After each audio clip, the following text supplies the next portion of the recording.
And welcome to the Blue Line, your home for Penn State hockey here on WHVL. Mike Tressa, Andrew Kalista, and last time we saw you, Penn State just finished up a series with the Wisconsin Badgers, and since then, not much has changed. Yeah, Penn State on break due to finals. Academics always important on the college campus. It's a shame, though, that they're not going to play till after the Christmas holiday because, like Coach Gadowsky said, they were playing some good hockey in that second game against Wisconsin. And we'll hear much more from the coach coming up later in this show. But first, let's recap where we are at this point. The Lions, in case you've forgotten, are 3-9-1 right now. And here's a look at the stats so far this season. Currently, the Lions sitting on a 6-game losing streak. Eric Scheid is your points leader with 11. The team is struggling a bit to light the lamp, scoring under 2.5 goals per game. Only 11 goals have been scored while on the power play. Penn State opponents, however, have scored 49 goals in the first 13 games. A big reason for that is penalties. The Lions lead the Big Ten with 87 penalties for 218 minutes. The good news, Lions killing off those penalties pretty well at 82%, good for second in the Big Ten, but if they want things to get better starting in the Three Rivers Classic, less time has to be spent on the penalty kill and more time on the attack. Well, that's where the Lions stand right now in their second season in Division I, and we had a chance to catch up with head coach Gadowsky to get his thoughts on the first half, where he sees the team going in the second half, and his thoughts on building the program.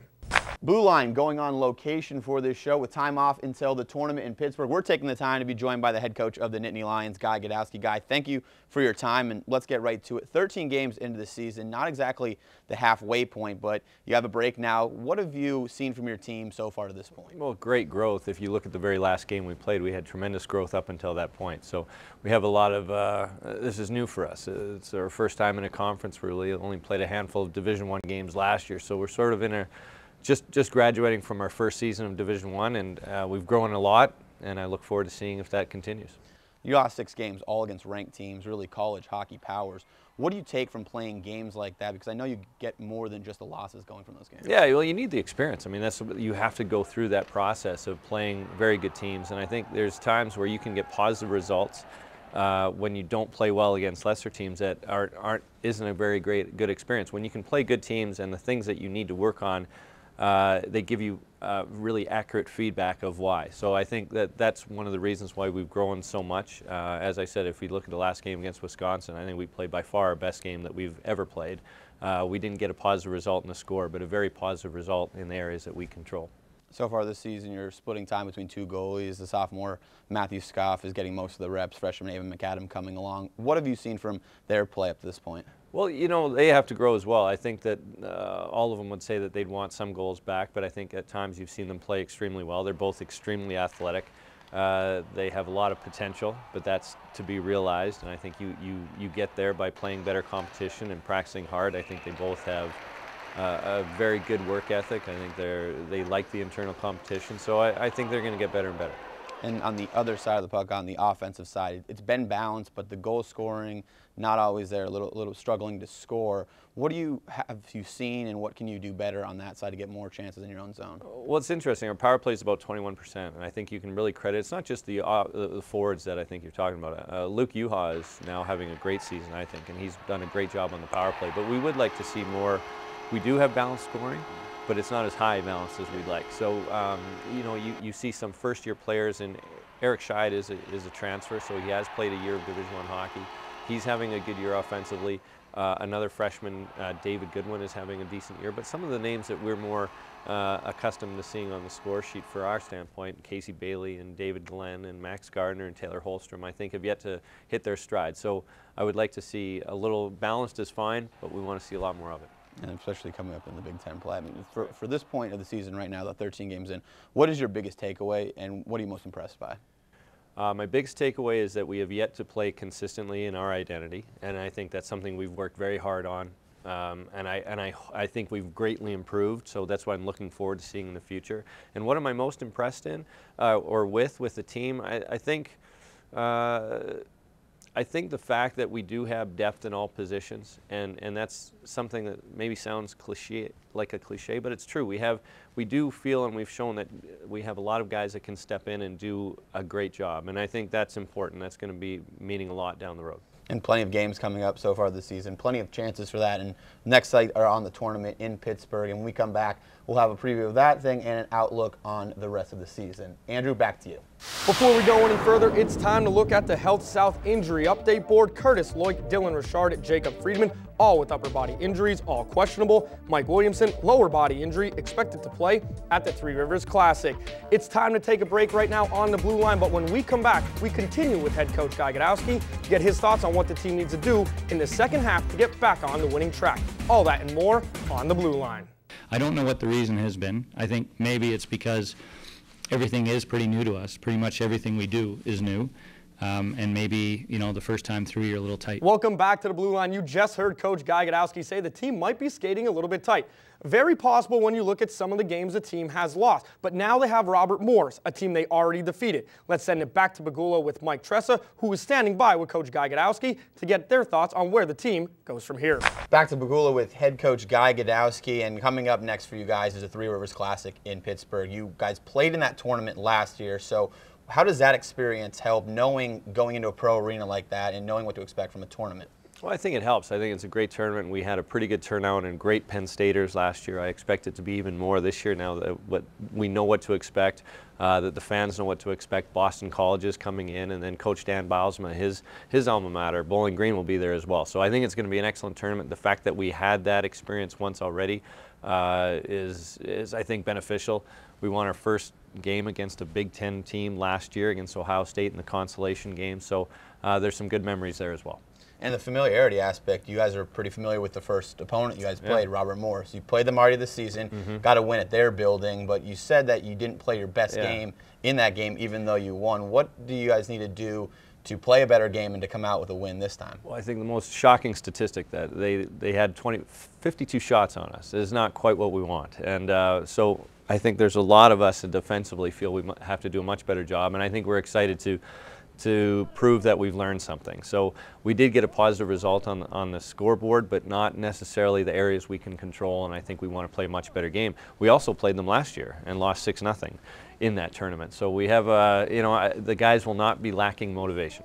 And coming for this tournament, you guys did say you're playing great against Wisconsin. You do have this time off. What do you want to most see from your team in this tournament, especially with those 2 weeks off? Well, we want to see right now, we want to see great grades. Going through finals is the most important thing, so I think the better we can do academically, the more it'll be a much better mood come the tournament. So what we want to see there is just to continue where we left off. The team really did play with identity. We played together. We were very, very much on the same page in terms of the areas we can control and what we want to try to accomplish. And it's such an easy thing to say, but hard to establish and hard to do, and really hard to do consistently. We've seen it in spurts, but that really was a game where we saw a pretty consistent effort, and that's what we want to continue. That's what we'd love to see. And then right after that, you got another weekend off, but then Big Ten play really gets into full swing. You'll have tough games every weekend. I mean, what are you preparing your team, or how are you preparing your team to really get ready to that schedule and playing against all the Big Ten opponents? Boy, it's been what we've been doing for 2 years. This is why we came, to play Big Ten hockey. The first Big Ten game right here will be against the nation's #1 team in Minnesota. So you will see the best team in the nation coming into Pegula Ice Arena, which is fitting because we have the best student section in the nation. So it's going to be the atmosphere will be tremendous. It's why the athletes came. They want to test themselves against the very best, and we'll get that opportunity. What are your expectations for conference play coming in? I mean, what do you want? Maybe better put, what do you want to see from your team as the season progresses through the conference? Sure. My expectations for the conference is the top conference in college hockey. I think that's everybody's expectation. The expectation here is that we have the best atmosphere in college hockey, and I think we have that. We do have the best student body. So I think this is going to be so much fun. It's a little bit different when you play in conference play. It is more intense. It means a little bit more. So our expectations are it is the best, most intense, top atmosphere in college hockey. That's our expectations. As far as the team is concerned, we want to continue to grow. Because of that experience, you need to play top opponents to really test yourselves and to grow, and that's what we'll get every night. And you mentioned here before we close here, Pegula, we're sitting here up at the top of the arena right now.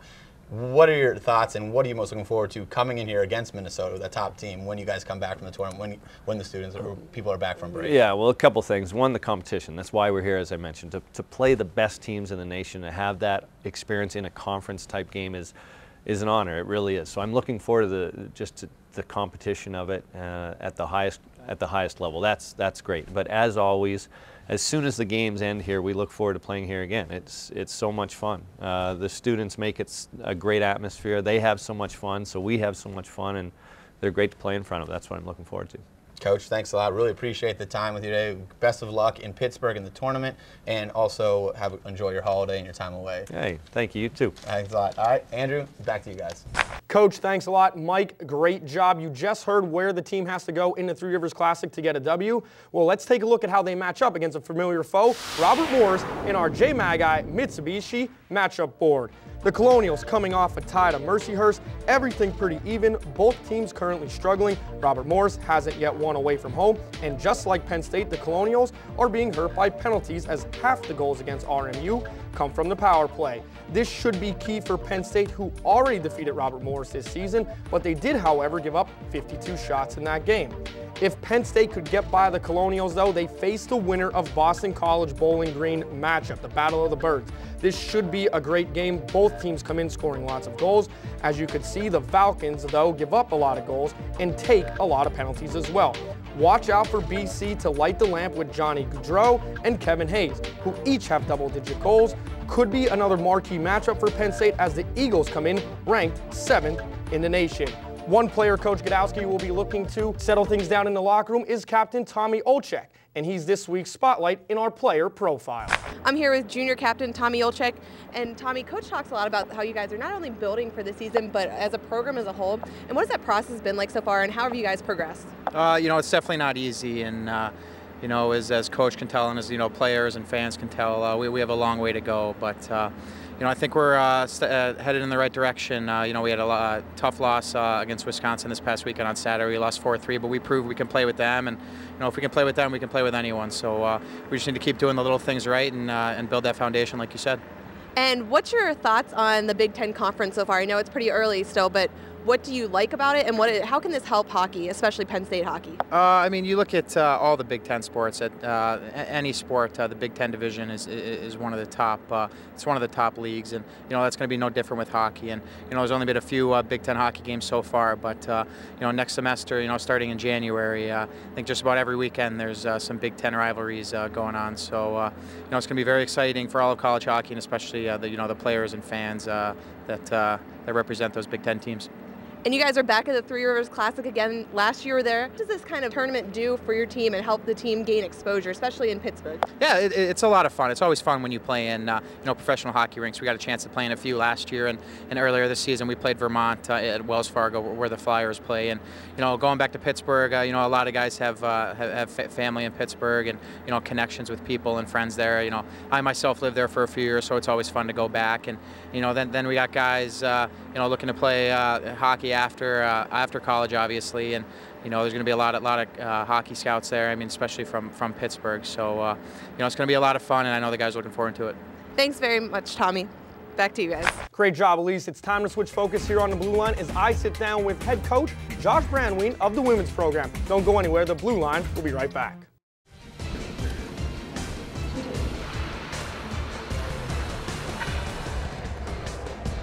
Welcome back to the Blue Line. Plenty of talk about the men's team and their coach, but now we shift gears to talk about the women's team. They too off, not taking the ice until January 3rd in their second year at the Division I level. The women's team has also struggled, a 3-12-2 record, especially struggling in the CHA. A 1-7 record in conference, coming off 2 losses to Mercyhurst. Penn State being outscored by 23 on the season, but those numbers skewed by the 15-0 series against Mercyhurst. The real story has been keeping leads in games, which has hurt the Lions, also hurting them as the power play numbers, just converting on 14.8%. Those need to be corrected in the second half. And just like earlier, since the team is off for an extended period, it's time to catch up with their coach, Jacque Branwen, the only coach that the Penn State program has known is in his second season. The Penn State alum got a chance to sit down with our Andrew Kalista and go over how the team has gotten to this point. Thanks, Mike. Joining me right now at Pegula, head coach of the women's hockey program, Jacque Branwen. Coach, battle-tested team through the first half of the season, a lot of close games, one rough series at the end. What have you seen so far that you like the progress with the team? I like the way we prepare. I like the way we compete and bounce back. And as you said, we're battle-tested. for a young team that pretty much in its everyday lineup has roughly 11 sophomores and 4 freshmen competing, playing, contributing regularly, that's a lot of growth for a young team to be in that position so many times on a consistent basis during the first half of a season. That bodes really well for us during the second half. Coach, you just brought up some of the age groups of the players. Only 9 upperclassmen on the team. Out of the top scorers on the team, though, 5 out of the top 6 are the younger classmen. That's got to be exciting for you going forward. It certainly is, and they've put in a tremendous amount of work. You can point to Shannon Yoxheimer as a great example. The work that she puts in on the ice, off the ice, pays off incredibly for her. Laura Bowman, Amy Peterson, Kelly Seward doing a great job as freshmen. And so we're very excited about the present. We're very excited about the future. Laura Bowman, one of the bright spots out of the Mercyhurst game. We know the series didn't go too well, but she was pretty dominant on the face-offs. I mean, what does she bring to the table as such a young player? She's grown every day she's been here in this program. She's a tremendous hockey talent. She's such a bright individual. Her hockey IQ is off the charts, and she just continues to get better. Her face-offs are terrific. How well she contributes not only offensively, she does a great job in the defensive zone, and she's one of our top penalty killers, and she sees the bigger picture. She's just a Penn Stater through and through. When you're out on the recruiting trail, when they see such great young players like Laura, does that get them a little bit excited to come in here and say, hey, I'm going to have 3 years with her, or I'm going to, 2 years down the road, I'm going to have 1 year to play with such a great player? Is that something that you could sell to recruits, plus the great building here at Pegula? Absolutely. So you talk about Laura and her whole freshman class, Amy and Sarah and Kelly Seward. You want to play with those kind of players. They prepare, they compete, they're coachable, they do everything that's asked of them, and they're team-first individuals. And so that's certainly a big part of where this program is now and where it's going. And then Penn State's the total package. You've got this amazing educational experience. You got this right behind us here, and an opportunity to compete for championships. Who wouldn't want to be a part of that? Yeah, the arena's not too shabby, right? I mean, it's one of the best in the country.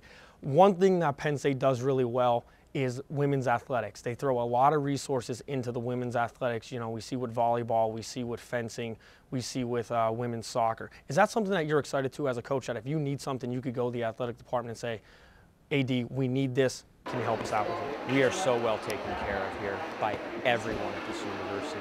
The administration, the athletic department, and it's philosophical. It's at its core that women's sports are so well supported here.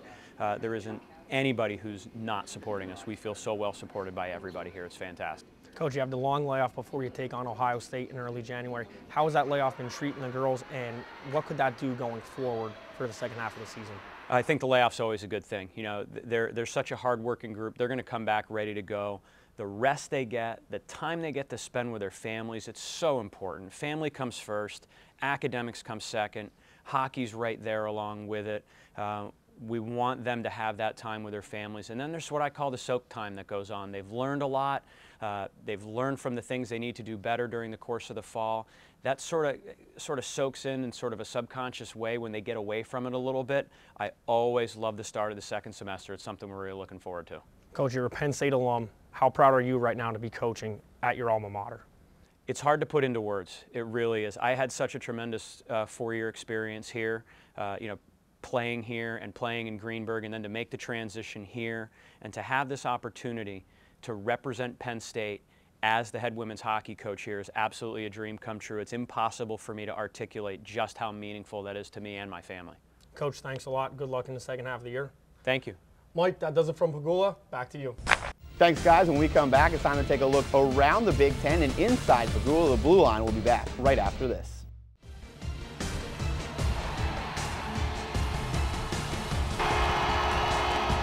Welcome back to the Blue Line. Penn State without a game this past weekend, so we took the time to go for some plays from earlier in the season as our top plays. Yeah, how about we call them the unofficial spotlights of the first half for the best save and the best hit. And we'll start things off with the Aaron's Amazing Save of the Week.